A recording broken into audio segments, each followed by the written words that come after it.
आपण पाहत आहात भारतीय जनमत, आपला चॅनल।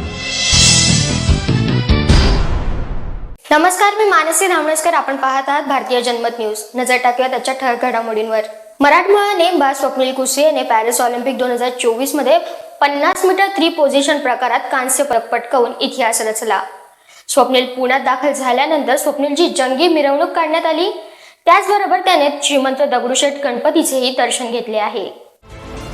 पॅरिस ऑलिम्पिक 2024 मध्ये 50 मीटर 3 पोझिशन प्रकारामध्ये मराठमोळा नेमबाज स्वप्नील कुसे याने कांस्य पदक पटकावत इतिहास रचला। 3 पोझिशन प्रकारामध्ये पदक जिंकणारा स्वप्नील कुसे हा पहिलाच खेळाडू ठरला आहे। स्वप्नील हा कोल्हापूरमधील करवीर तालुक्यातील कांबळवाडी येथील रहिवासी आहे।